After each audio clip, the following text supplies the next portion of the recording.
Assalamualaikum warahmatullahi wabarakatuh. Selamat siang, kawan pajak semua. Kembali lagi bersama saya Zaki. Oke, sebelumnya kita sudah membahas PMK 113. Bagi kawan pajak yang ingin tahu penjelasan PMK 113 bisa ke video sebelumnya ya. Kemudian sekarang kita akan bahas PMK 1-nya. Nah, ini kembarannya ya. PMK 114 itu PMK 114 ini perubahan dari PMK 3 tahun 2022, yaitu tentang insentif pajak untuk wajib pajak terdampak pandemi COVID-19. Nah, ini pesan Bapak Jokowi, Bapak Presiden, bahwa kebijakan kesehatan dan pemulihan ekonomi sejatinya harus berjalan beriringan. Jadi nggak bisa kita terus-menerus fokus kepada urusan ekonomi tapi mengabaikan kesehatan. Dan nggak bisa juga sebaliknya, kita konsentrasi penuh ke kesehatan tapi membiarkan ekonomi terganggu. Jadi salah satu yang dilakukan pemerintah yaitu dari awal pandemi ya, memberikan beberapa stimulus insentif pajak. Nah, dan secara berkala dievaluasi, dan kalau hasil evaluasinya menyatakan harus diperpanjang ya maka akan diperpanjang. Ya, karena latar belakangnya belum berakhirnya pandemi COVID-19 yang mempunyai dampak pada berbagai aspek termasuk aspek ekonomi. Maka pemerintah memutuskan untuk memperpanjang jangka waktu pemberian insentif pajak. Nah, ini lini masanya ya, dari dulu 21 Maret nih COVID pertama sudah direspon oleh pemerintah menerbitkan insentif pajak sampai sekarang di PMK 114 ini. Nah, ini perbandingan PMK 3 dan PMK 114 ya. Sama, insentifnya ada 3 jenis. Kemudian jangka waktunya ini diperpanjang. Tadinya sampai Juni 2022, nah sekarang bisa dimanfaatkan sampai Desember 2022. Terus mekanisme pemanfaatannya harus menyampaikan kembali permohonan atau pemberitahuan.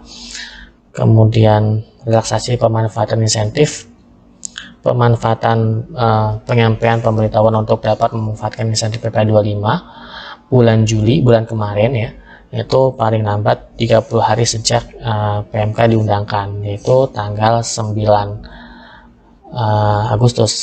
Kemudian laporan realisasi atau laporan realisasi pembetulan PPh-DTP atas pemanfaatan insentif Januari sampai Desember 2021 ini bisa dilakukan paling lambat 31 Desember 2022. Jadi laporan realisasi yang dulu yang belum dilaporkan atau mungkin ada pembetulan itu bisa disampaikan sampai tanggal 31 Desember 2022. Nah, kita bahas ke PMK-nya satu persatu. Yang pertama yaitu pembebasan dari pemungutan PPh pasal 22 impor. Nah, penerima insentifnya ini memiliki clue tertentu ya. Clue-nya ini sama dengan di PMK 3. Ada 72 clue ya. Kemudian yang kedua mengajukan SKB PPh 22 impor. SKB-nya seperti ini, SKB-nya di Pajak Go ID atau di DJP online.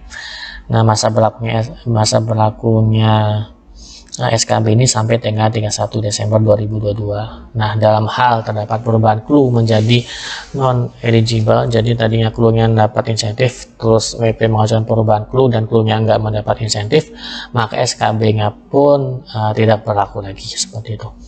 Terus yang ketiga, syaratnya menyampaikan laporan realisasi setiap bulan di DJP online Pajak Go ID paling lambat tanggal 20 bulan berikutnya. Oke, insentif yang kedua yaitu pengurangan angsuran PPh pasal 25 sebesar 50%. Yang perlu diingat di sini yang dikurangi adalah angsuran PPh pasal 25 yang diangsur setiap bulan ya kawan pajak. Jadi bukan PPh pasal 29 di akhir tahun yang dikurangi. Ini penerima insentifnya yang pertama memiliki clue tertentu. Ini clue-nya sama ada di PMK 3 tahun 2022 yaitu sebanyak 156 clue. Yang kedua menyampaikan pemberitahuan pengurangan 50% ini di DJP online. Nah, kemudian besarnya angsuran ini diberikan dari Juli 2022 sampai Desember 2022.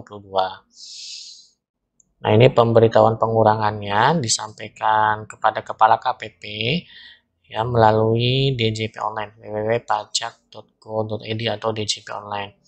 Nah, pengurangannya berlaku sejak masa pajak pemberitahuan disampaikan ya untuk Juli 2022 sampai Desember 2022. Misal disampaikannya mulai September, ya berarti insentifnya hanya dari September sampai Desember 2022. Nah, kalau penyampaiannya ini 30 hari sejak PMK ini berlaku, ya bisa memanfaatkan insentif dari Juli 2022. Kemudian dalam hal terdapat perubahan clue yang tadinya mendapat insentif, kemudian WP merubah clue-nya jadi tidak dapat insentif, maka insentif PPh 25 juga tidak berlaku lagi.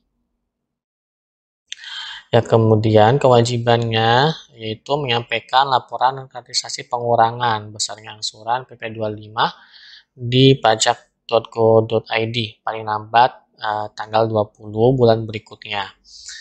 Ya, jadi semuanya sudah online ya, baik pemberitahuan maupun laporan realisasinya di DJP online. Dan yang ketiga yaitu PPh final jasa konstruksi ditanggung pemerintah. Nah, ini kawan pajak bukan semua jasa konstruksi ya, tapi hanya jasa konstruksi yang seperti ini. Yang mendapat insentif yaitu wajib pajak penerima program percepatan peningkatan tata guna air irigasi atau P3TGAI. Ya, ada perkumpulan petani, gabungan perkumpulan atau induk perkumpulan yang melaksanakan P3TGAI dan menerima penghasilan dari jasa konstruksi yang dilakukan sebagai bagian dari P3TGAI. Jadi intinya sih konstruksi berhubungan dengan P3TGAI ini. Ya, penerimanya yaitu ditetapkan PPK dan disahkan oleh Kepala Satuan Kerja Balai Besar Wilayah Sungai atau Balai Wilayah Sungai, Kementerian PUPR, Pekerjaan Umum dan Perumahan Rakyat. Jadi ditentukan oleh Kementerian PUPR nih penerimanya. Nah, wajib pajak yang memiliki penghasilan dari jasa konstruksi dan merupakan wajib pajak penerima P3TGAI ini, PPh finalnya ditanggung pemerintah. Insentifnya diberikan dari masa Juli sampai Desember 2022. Pemotong pajaknya ya, karena mendapat insentif maka tidak melakukan pemotongan PPh. Kemudian penghasilan atas PPh final tidak diperhitungkan sebagai penghasilan yang dikenakan pajak. Nah, kewajiban penanggung jawabnya ini adalah Kementerian Pekerjaan Umum dan Perumahan Rakyat. Jadi Kementerian PUPR sebagai penanggung jawab harus melaporkan laporan realisasi PPh final dan pemerintah setiap bulan di DJP online. Kemudian penanggung jawab dapat melakukan pembetulan laporan realisasi, kalau salah bisa dibetulkan intinya.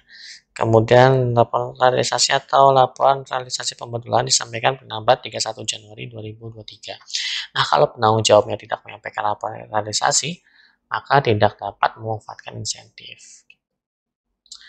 Nah, sekian kawan pajak untuk pembahasan PMK 114 tahun 2022. Jadi intinya ada 3 insentif di PMK 114 ini ya. Yang pertama pembebasan PPh 22 impor, kemudian pengurangan angsuran PPh 25, dan PPh final jasa konstruksi sehubungan dengan P3TGAI. Oke, terima kasih atas perhatiannya. Mohon maaf apabila ada kesalahan. Assalamualaikum warahmatullahi wabarakatuh.